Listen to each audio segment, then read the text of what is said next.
Good morning, good afternoon, good evening to everyone who's joining us here today for another exciting installment in this joint webinar series on the future of work between the Milken Institute and Inquire.ai.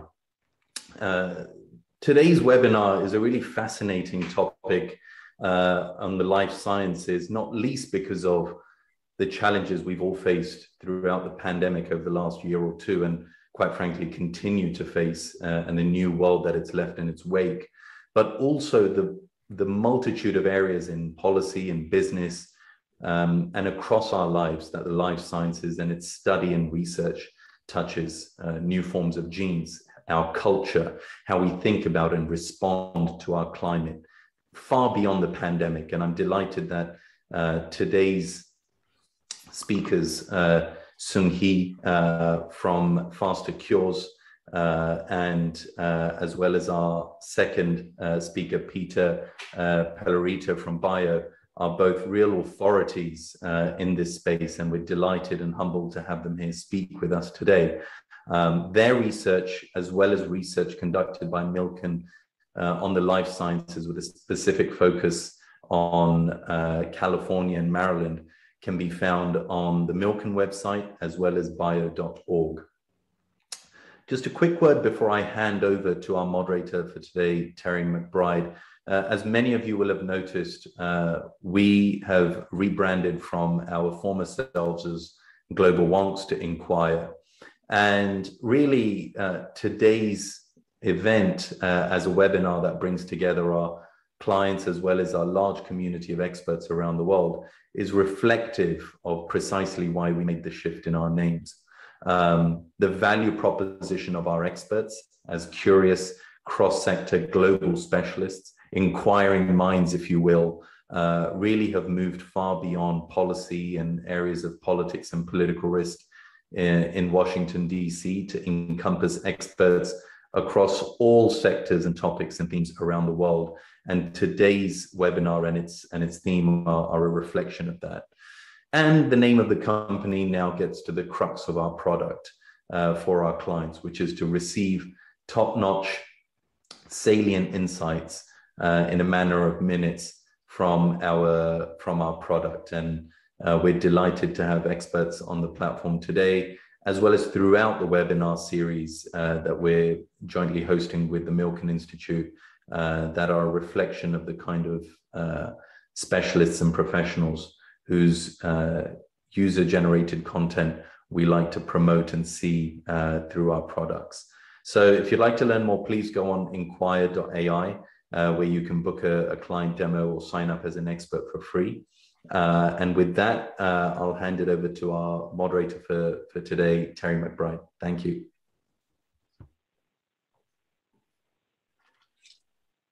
Great, Bilal. Thank you so much. I am delighted to be here. As Bilal mentioned, my name is Terry McBride. I'm the moderator for today, and I also have the pleasure of being an advisor for Inquire. And it's been a terrific transition from Global Wonks to Inquire, and it's a wonderful stage of growth for their maturity. I'm delighted to be joined today by Peter Pellerito and Sung Hee Cho. And Peter I'll ask him to give a full introduction, but is the Senior Policy Advisor in the Executive Office of the Biotechnology Innovation Organization.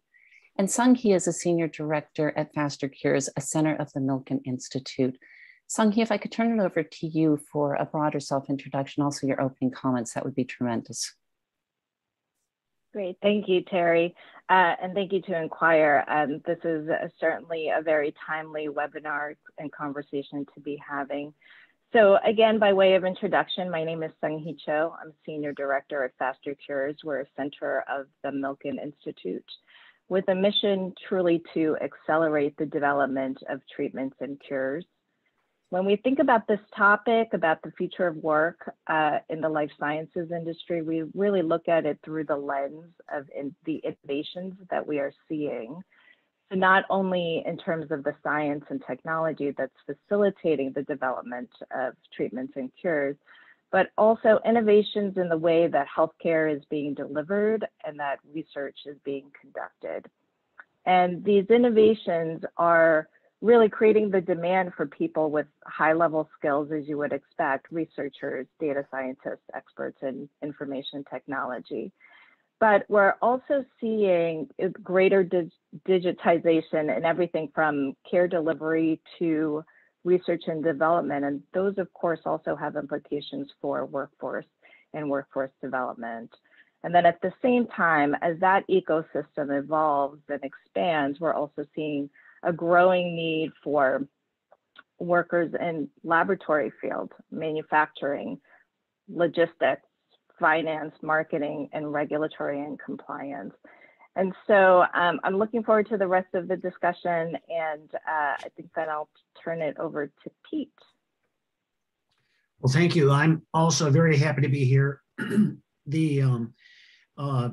We have had, by the way, incidentally, a long relationship with Faster Cures.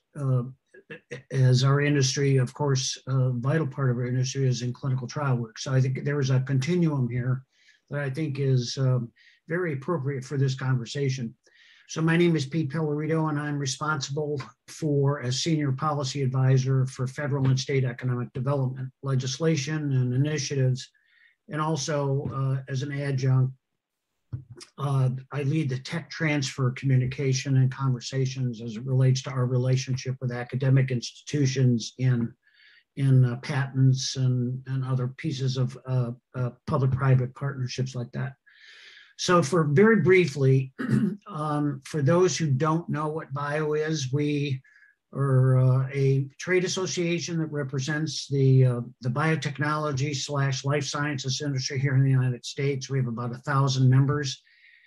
We have all the big pharmaceutical, all the big agriculture companies in our membership, and many small and medium-sized biotech and life sciences companies also in our membership. We are very interested and involved in workforce development, specifically in the work I do, understanding the public-private partnerships that have been created, what they are today, and where we need to go in the future. In this effort is always on our minds as a trade association. And we continually try through reports that we do to kind of update our stakeholders, both public and private, again, understand what our collective needs are. And, you know, like every knowledge-based industry, our industry needs a strong, qualified workforce to meet the demands of newly emerging fields. New curricular programs are being developed all across the United States. In cooperation with educational institutions and our companies to create opportunities in close partnership. We have world-class researchers who are part of our activities in our states and in regions. And it's incredibly important to have that kind of pipeline of student turned researcher turned entrepreneur or wherever opportunities they are out there. In a whole variety of areas, not only in doing bench science and making something, but other kinds of jobs that are out there. We don't necessarily think about sales and marketing and regulatory personnel experience in this field. And we've always concerned about how to communicate to public officialdom in particular about the funding needs to get these initiatives across the whole spectrum of what our industry is. So I'm very excited to be part of this conversation and try to be helpful to have you all understand what we believe as the Biotech Trade Association are some of the priorities going forward, and happy to have that conversation. Great, thank you, Pete. You've raised a really interesting point when we talk about the workforce in life sciences and when we talk about the workforce in biosciences. Could you please think about and explain also, Sung-Hee, I'll turn it over to you. Who exactly are we talking about? Who are those workers and how do we define that workforce? Well, it's quite broad. I think that when folks think about life sciences, we may immediately go to the scientists themselves and the researchers, but that's also, as technology evolves, we're also, of course, seeing the need for more data scientists as well. You know, but that's also just the very highly skilled workforce. There is also a great need for, I think what I've seen termed as the mid-level workforce as well, that are needed to, for example, you know, facilitate these transitions that are happening as a result of the adoption of digital tools.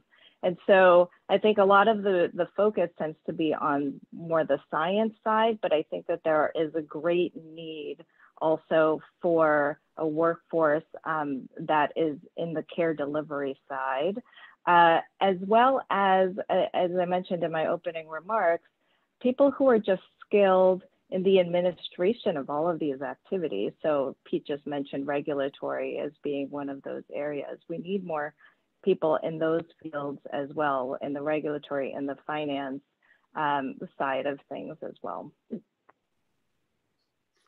Great, thank you. Well, it's interesting. Go ahead, Pete. If I could just kind of chime into that part of the conversation. It has taken us as a trade association a goodly number of years to identify what are in particular for example, what state efforts need to be in place to support job creation, retention of employees, and the next generation of employees to move, you know, cutting edge science forward. I think those of us who are in the weeds, so to speak, as relates to messaging to public officialdom, and of course to our industry and to our other partners, it's not a monolith in terms of what the skill sets needed for our various companies are. And I will use bio as the framework for this part of the conversation. As I said to you earlier, we have, you know, wonderfully Pfizer, Moderna, Johnson & Johnson in our membership. We also have a lot of smaller companies. In some respects, we have some very small companies. So we have been able to break down what workforce needs are and communicating with our educational partners the three basic phases of how we look at workforce and the needs thereof.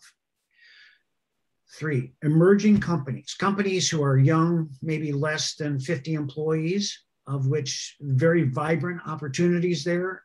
We have companies that are in testing, you know, FDA testing, and then we have companies who make something. They're actually making a drug or agricultural fertilizer or some kind of seed or those related activities. You're making something to be for the marketplace. So we look at those three entities differently. And when we advise state government and regional governments within states, what are some of the kinds of things you need to be successful? We say, well, if you're an emerging company, you pretty much need people with masters and PhDs and bachelor's degrees. They're the ones who are driving the early stage, the preclinical activity. In the testing phase, you certainly need that community, those PhDs and masters, and bachelors are probably fewer. In the manufacturing side, you really don't need nearly as many PhDs, masters, and bachelor's degree. You need actually people who can actually be on the floor to do QA, QC, to do filling, what it takes to make the product into boxes or containers and shipped away. So what we do is the future of our workforce is, where does the higher education community come into this mix? I know I hope I'm not going too off the charts here so early, but when you think about what we want, we're also thinking about what academic communities can offer. And I think that's a wonderful jumping off point, because when we think about innovation in the field of bioscience and life science, and speaking very, very broadly, who are going to be the workers who win in this new environment? And who are those workers who are going to be left behind? Who are those losers?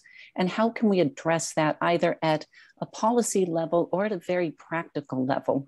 Sung-hee, if you could start with that, and then Peter, if you could also address that. Sure, of course. Yeah. Yeah. I think that, Pete, what you've articulated is great. Certainly, we do need people with the PhDs, master's degrees, and bachelor degrees. But I think that what we also need to ensure is that not only is there that blend of expertise, but there is the blend of what you may call soft skills and the adaptability, because this is a rapidly changing environment. Because innovation is happening so rapidly, there has to be an ability to adapt to these changes. And I also think that there has to be an ability to communicate about these changes as well. And I think that that is a blend of those hard skills, science-based skills, math-based skills, with that blend of the soft is where there is a gap, but that in order to continue to evolve with where we are going as an industry, we need to focus on that combination as well. Sure. Well, so I have been in bio, and I have been in this conversation as relates to how our industry has evolved, certainly, really for more than 2 decades. And I today see a sea change in how our relationships with academic communities has evolved, and in a very positive way. As some you may not know, I think the moderator knows, I spent 20 years at the University of Michigan in Ann Arbor. And 20 years ago, the idea that the University of Michigan, and I'll use that as an example, would be as interactive with our industry as it is today would probably have been a far-fetched thought. The whole tone of wonderful academic research is we have to be hands-off with industry. We have to do our work in basic and early applied research until we come to a point where we can create a patent and then move on to things like within the Bayh-Dole Act. That has absolutely changed. I think one of the best ways, best examples of how that has evolved is look at the community colleges in this country. We as a trade association, and I know Faster Cures, many organizations have an improved relationships with community colleges, because community colleges are very interested in tailoring their curriculum to the needs of our companies, because we have to remember that our companies are located someplace. I mean, while we are in a national conversation as relates to this, our companies have facilities, they have employees, and they have people in their communities potentially interested in being involved in our industry where it's located.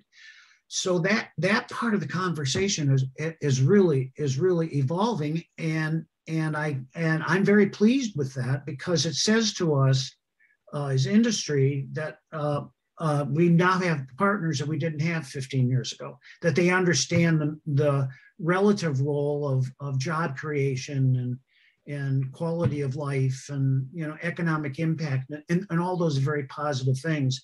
And they also get a lot of benefit also because their perception in their communities it also improves. So Pete, that's an interesting point. If I could just hop in there for a second. Yeah. When we talk about communities that we are engaging in the workforce, what are some of the communities that either are escalating their involvement in the life sciences and biosciences, or what communities might be left behind, whether they cannot access community college or they cannot access that higher education? Do you, and Sung-hee also, do you have any perspectives on this? Well, I'll start. Well, I'm sorry. No.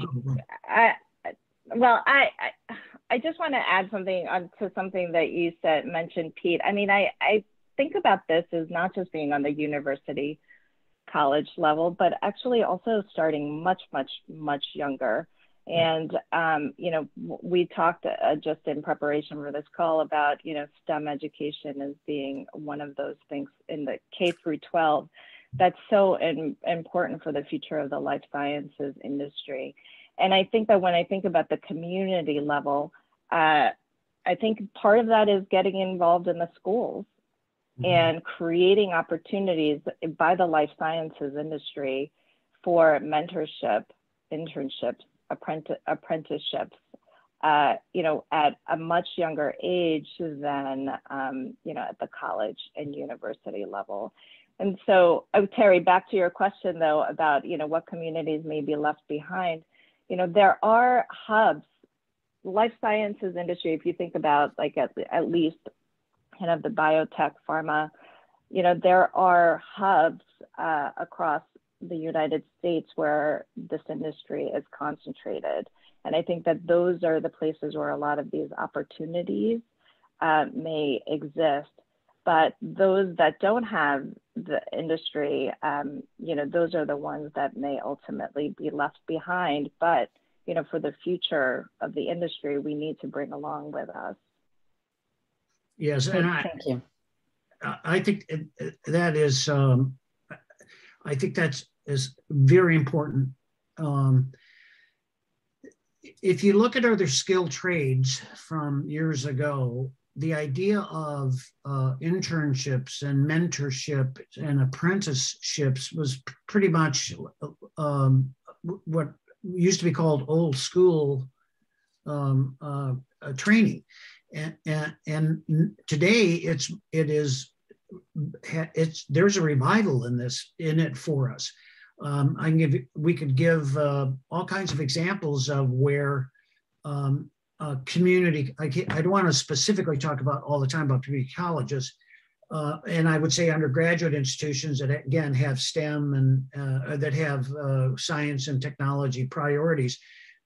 We're finding those departments very interested in figuring out what the skill sets needed, so when that student graduates, that there's actually some opportunity for them to get the job and then keep the job with at least some basic amount of skills that a company needs. So therefore, it's always about communication. And we have not done that as well as we could. And going back to the STEM conversation, I sit on a national advisory board. It's called Innovate Bio, which is an NSF funded program. STEM is incredibly important, but it's a huge, huge topic. From our industry's perspective, we do everything we can to help educators on a federal level, certainly, and through our associations, state associations around the country, to keep reminding our friends out in the communities that STEM is incredibly important. And Susan's completely correct. We need to go down to the 7th and 8th grade to really get into this. We need to get that cadre of young people to be inquisitive and interested. Maybe they look today at the COVID and the vaccine development, et cetera, something to energize them to want to be interested in the kind of science we do, which then, of course, brings along certain of the STEM values. So I agree, and it's something we as a national group continually talk about as a high priority. That said, there's not a lot we can do per se other than just be cheerleaders to make that aspect of of education continuum a real priority, because it ultimately it is valuable to us as industry, because if done correctly, we're the recipients of all that educational experience to be able to bring people in to our companies in all three phases of our company development. So you're exactly correct.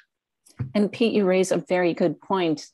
And it's the question I have: if some groups can be cheerleaders, what can other groups practically do to increase talent attraction? And I'll say that's the first question. But then in the midst of this great migration or the great resignation and all of the churn in the industry, what can we do to help talent retention? Well, I can Sung-Hee, do you want there, to start? Pete. Yeah, thank you. Sure.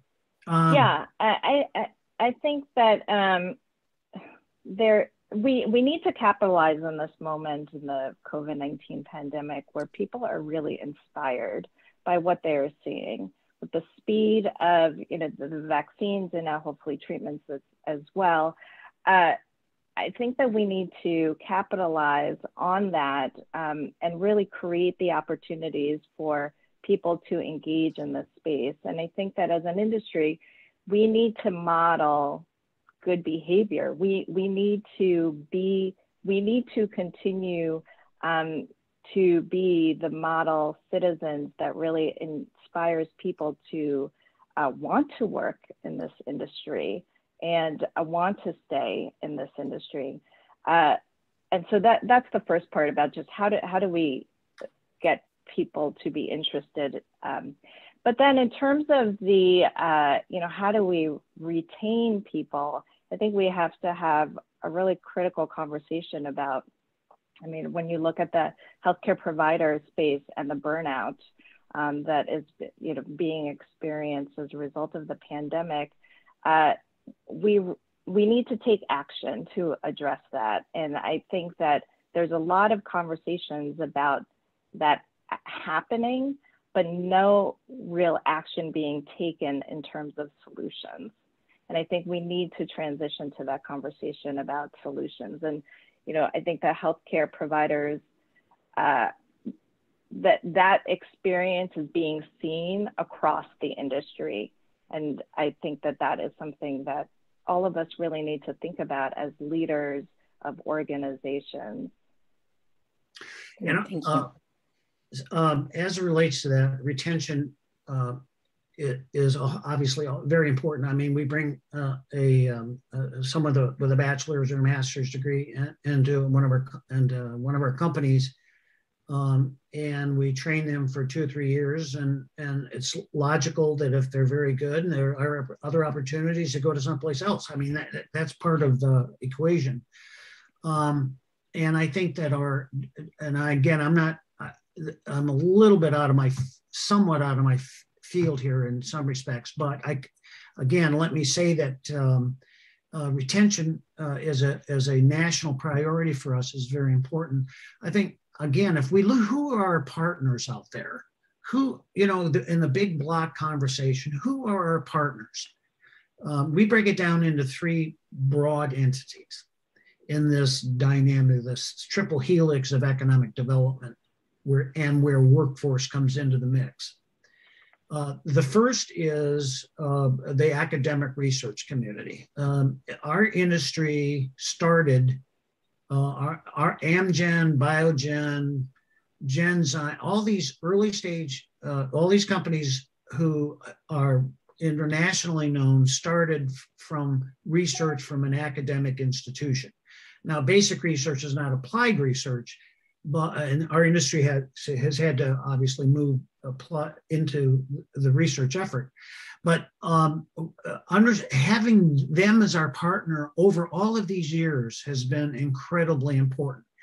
And there's messaging related to retention with them specifically. For example, we also, as relates to that, we have very interactive conversations with our state associations and their communication with their academic institutions. And I think having in-service training opportunities between our companies on site or in the classroom,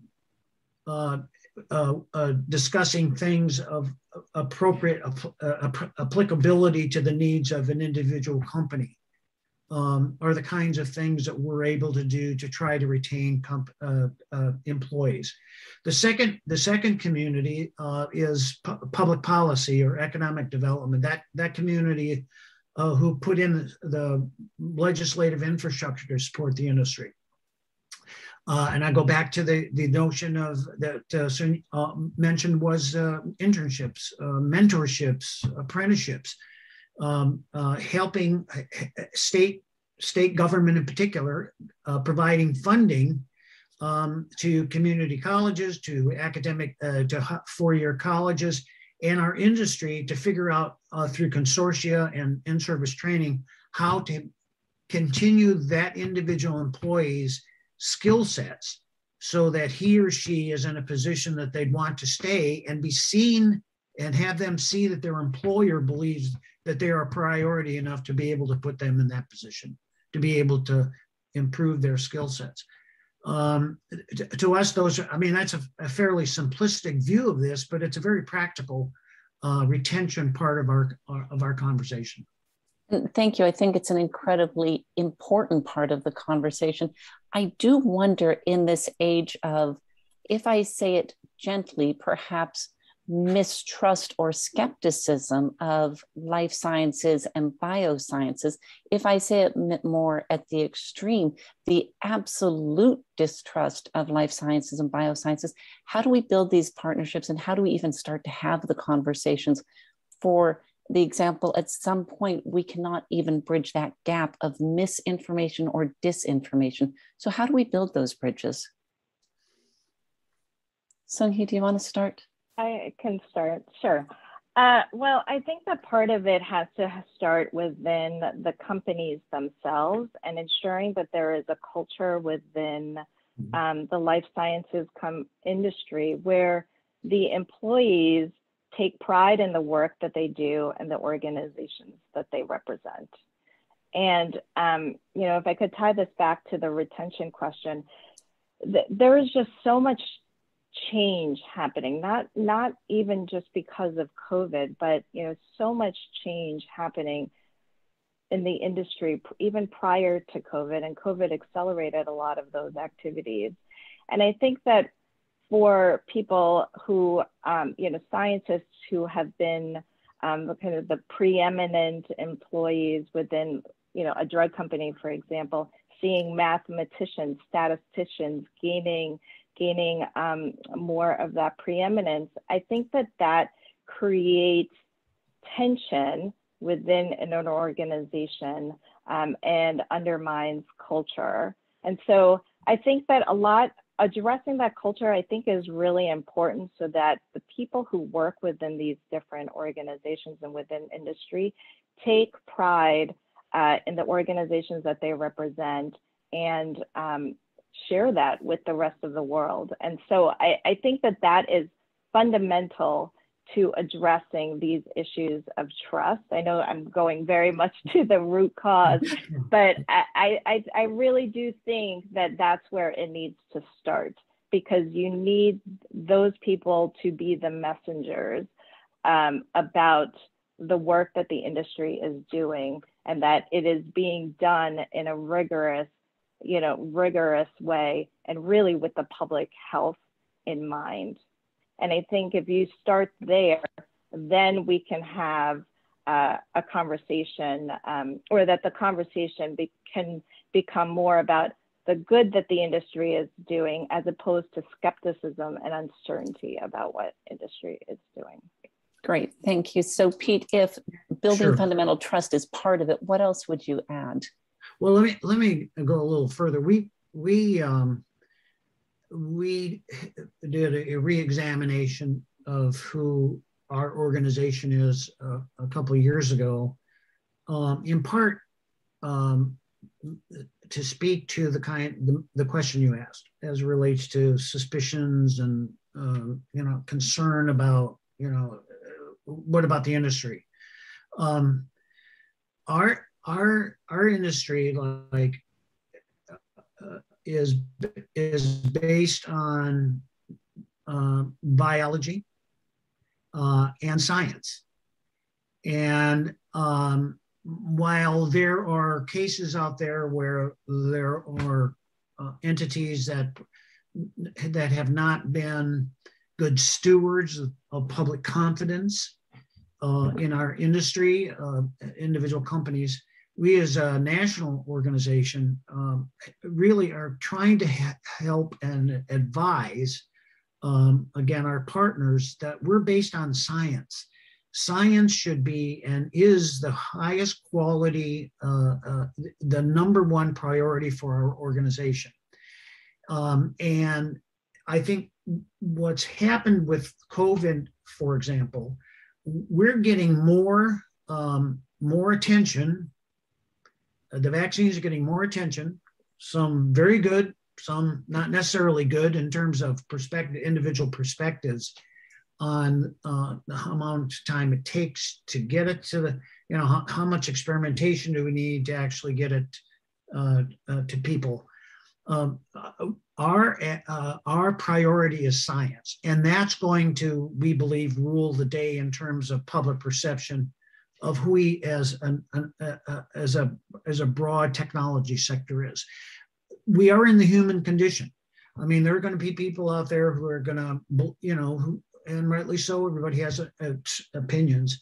We're trying to have the public understand that our trade association, our industry members, and other industry members in our sector are based on science, because we think that that's the highest priority to eventually completely eliminate, or not completely, mostly eliminate some of the misconceptions. It's going to be a lot of work, but we have to do it, because if you were today to look at people who are still alive from medical breakthroughs, for example, without the research that happened 20 years ago and the early stage company development 10 years ago, those products would not have been on the marketplace. There'd be the familial equation would be different. And we base our future on the perception that we do more good than harm, a lot more good than harm. Yeah, and I will pause on that one, because you've raised such an interesting point of the equation between good and harm, and rightly so. There will be a myriad of opinions on this, with many people weighing in, saying that science, and that is such a vague term, we could spend all day even defining that, but that it is profit driven and it has been more harm than good. I do want to pause here. I know there are a number of questions popping up, so I want to give the audience a chance to, if you do have questions, we will start to take them in a few minutes. If you could put them in the Q&A function, that would be tremendous. Yeah, please go ahead, Pete. I would like to get to the point of, how do we respond, or how do you respond to critics of life science industry, bioscience industry? I've been in this industry, for 20 years. My response is we have, our companies are ethical. Our companies are there to identify the needs of the human condition, and that there are employees who actually work at those companies. We create jobs. Over and above that, we actually improve the quality of life of people. And that while it's important to understand that no entity is perfect, that we believe that we do a pretty good job. That said, do we sit on our hands and our laurels? No, the answer is absolutely not. There is so much unmet medical need out there, as faster cures, as someone would clearly agree with. We should constantly be striving forward. And with the quality of the work that we do, the quality of the companies that are created, the quality of jobs that are created in communities, I believe outweighs the criticism. It's not, I'm not saying one way or the other, but the criticism, I believe we certainly outweigh the negatives to what our industry is. Our health conversation has dramatically changed because of the drugs and pharmaceuticals, medical devices, diagnostics tools that have been created for our society, not only here in the United States, but elsewhere. So that would be kind of my response. But I did want to add something else, if I could. We are very much resistance to our industry sometimes happens when people believe that they're not inside the tent, so to speak, that they're not part of, they're outsiders, that they really don't have any understanding of what our industry is because they have never had any experience in being involved with us.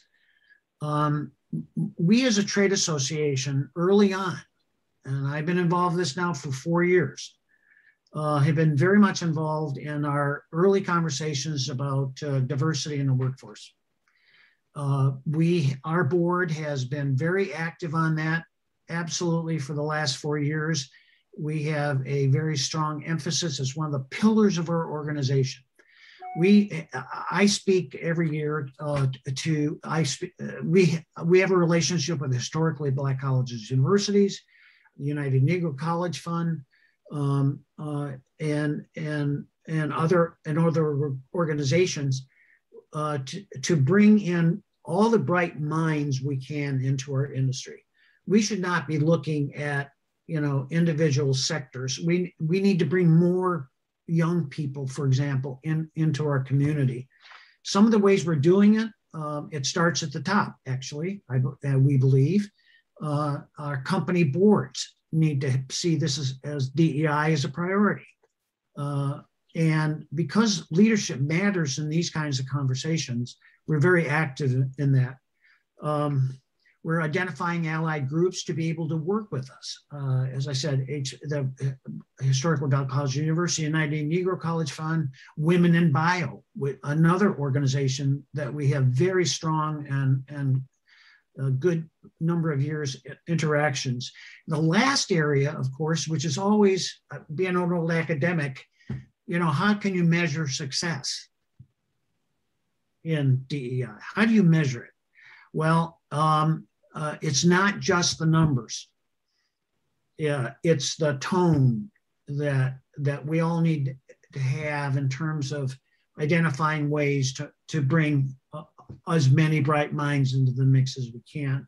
So to your question about mistrust, I think that's been part of the maybe not primary but secondary challenges for us. And we 4 years ago started that process out. DEI is very important to us. So just so you know, thank you. We're one of the first ones to do that. We're one of the first trade associations to do that. Thank you. And I will say those efforts are absolutely critical. And you may have also given us a future topic for this webinar series of how do we increase diversity and inclusion in its many forms. We can even add socioeconomic inclusion in that mix. For today, I would love to think about, Sung-Hee, from your point of view, what are some of the criticisms that you've heard, or how would you refute some of those? Well, I think that certainly ensuring that everyone has a seat at the table in these conversations. So as Pete was describing the work that Bio has done to ensure diversity and inclusion, I think that's really a really critical step, and not only at the organization level, but in the actual conduct of healthcare. And so when we look at the numbers for clinical trials and the representation of ethnic minorities in the trials, really, really low. But also, think about health access and the disparities that exist there. It's very hard to trust the system that keeps you out, or that does not allow you to have a voice in the conversation. And so I think addressing that is one of the first steps that we really need to take. And I think we all know this, but it also can't be tokenistic, right? Certainly it has to start at the top, but it has to be something that is infused throughout the industry. And it needs to inform everything that we do as an industry. Great, thank you. We have so many questions coming in. Let me just ask a couple of them because I want to be respectful that we end on time. So when we think about all the different organizations and governments working together, how else can we engage to, let's say, bring early childhood education into the mix? And specifically when we think about curriculum, what are some of the gaps that we see in curriculum and how can policy address this? Well, I'll start. Well, I don't even necessarily, oh, sorry, Pete, but no, go. Finish this thought. Yeah. I don't necessarily even think this is a policy issue. I really do think that we have healthcare industry is everywhere. And I think that if there was greater community engagement by the companies and by the health systems themselves, they have a real opportunity to engage with the local education system.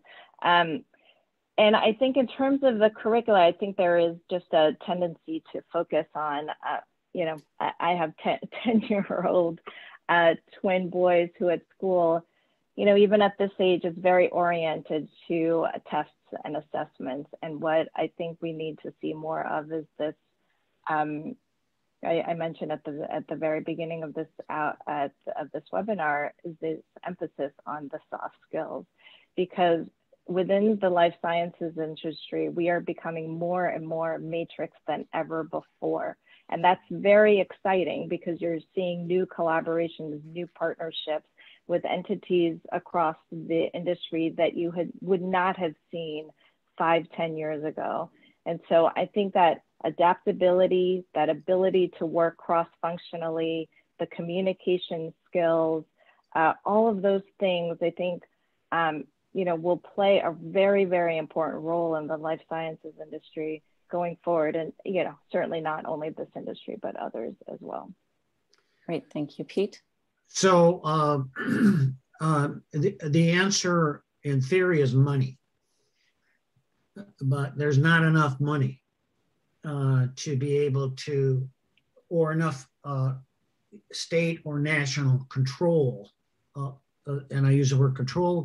There's some countries in the world that have STEM as a mandatory, as opposed to over a period of time, as opposed to a somewhat elective conversation. So if we can't talk about throwing all the money at it in our frame of reference, what some of our companies have been doing actually is going into the K-12 systems and actually working with biology departments to have a guest lecturer come in and talk about what the industry is, to get them excited, to get them to want to do something. We know of examples where our companies are strongly supporting their employees, even in the I can't remember the couple examples. Anyway, before the eighth grade, going in there and being a guest lecturer. Because it's a national conversation and it's never going to be settled, I don't think, unless we have a different kind of, government. We believe that there are some really important things that our companies can do on the ground. Get your researchers out into the community. If you have kids, try to figure out how to have put their parents in front of students who are interested, again, in my main point, science, because science is so exciting. How do we excite them? Money doesn't do it. It's people to people to people. And we've got a lot of examples that on the local grassroots level, where we're trying to excite that part of the conversation. That's interesting. I do think money is a portion of this. And if we stay on this money and investment theme, and Sanghi, this is a question specifically for you, are there types of innovation in biotech that could offer even more opportunity for job creation if we had a different investment model? And if so, what would that investment model be? Well, I'm not sure if I completely understand the question, but absolutely our ability or investments in encouraging entrepreneurship is critical to that. And so I think one of the most exciting things we've seen in recent years is the emergence of the small biotechs and the innovations that are happening there. And I think that if we as a society continue to emphasize entrepreneurship and provide these opportunities for small businesses to get off the ground, that is critical. But I don't know, Terry, if I'm getting at the question that you had in mind. I think you are. It really comes down to when we think about investment in life sciences and biotech, if we are not showing the job creation or the innovation that we think we need, how would we invest in them differently? What could be a different investment framework? So certainly going smaller scale, that is one option. What might other options be?